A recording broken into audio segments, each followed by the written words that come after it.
We have Chapter 1, Section 3, Subtracting Integers.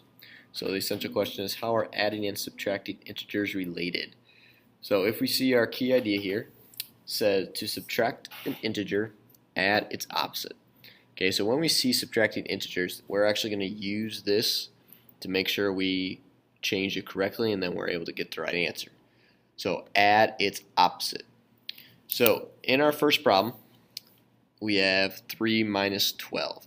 So if you remember, when you divided fractions, you use the letters KCF to keep, change, flip. When we subtract integers, we are going to use KCC. Okay, so we're going to keep, we're going to change, and we're going to change. So keep, change, change. So when we're doing these problems, I really want you to focus on doing the exact same format that I use, because it's going to make things a little bit easier. So before I do anything, I see 3 minus 12. I'm going to draw two lines like that to kind of separate my problem. So I have 3 sections and I have 3 letters. K, C, C. Okay, I'm going to keep my first number exactly the same, 3. I'm going to change subtraction to addition. I'm going to change, if you notice when I put this wall here, this 12 is a positive 12 because there's nothing in front of it. I'm going to change it to a negative 12. From here, I change it to an addition problem. So this is exactly what we did in section 1.2. So now, 12 is bigger than 3, so 12 goes on top. They are different signs, so I subtract. I take the sign of the larger number. 12 minus 3 is 9. And my answer is negative 9. A little different type of problem. Negative 8 minus negative 13. So again, you're going to draw lines around your subtraction sign. So I K, C, C. I keep negative 8. I change subtraction to addition. I change negative 13 to a positive 13. I don't have to put a positive sign in front of it because if there's no sign, it's positive. Now, exactly where we want to be, an addition problem. 13 is bigger than 8. They're different signs, so I subtract. Take the sign of the larger number. 13 minus 8 is 5.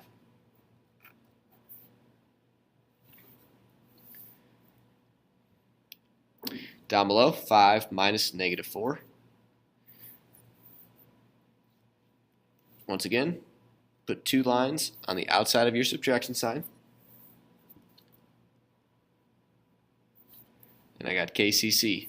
Keep 5. Change subtraction to addition. Change negative 4 to a positive 4. I'm just left with 5 plus 4.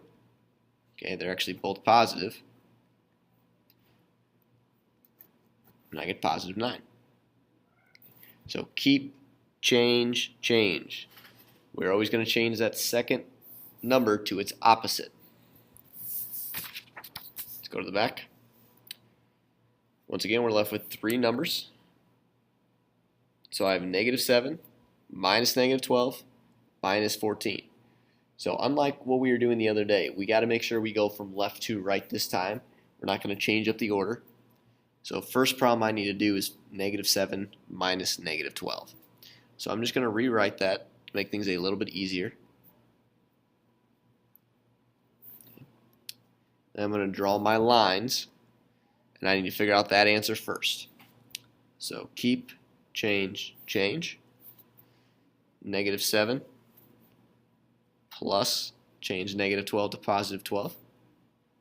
So let's solve this. 12 is bigger. Different signs, subtract. Keep the sign of the larger number. 12 minus 7 is 5. Now you're not done, because I still have to worry about minus 14. So I'm going to bring this answer up. So I have 5 minus 14. Anytime I see a subtraction problem, got to put my bars around it. Now I can do KCC. I keep the 5, change subtraction to addition, change positive 14 to negative 14. And then we're going to line them up. 14 is bigger than 5. They're different signs, so I subtract. 14 is a negative. 14 minus 5 is 9. Right, so as we're doing this, we have 5 practice problems. The first 3 problems, you will see 3 similar examples to the front page. Okay, so use the front page. The last 2 problems with 3 numbers, use this one as your example. Remember, you're never going to be subtracting in these problems. You're always going to change them to addition. Once you change them to addition, you're going to follow the same exact rules like we did in 1.2. Okay, make sure we're trying every problem. If you have questions, write them down, and we will talk about them tomorrow.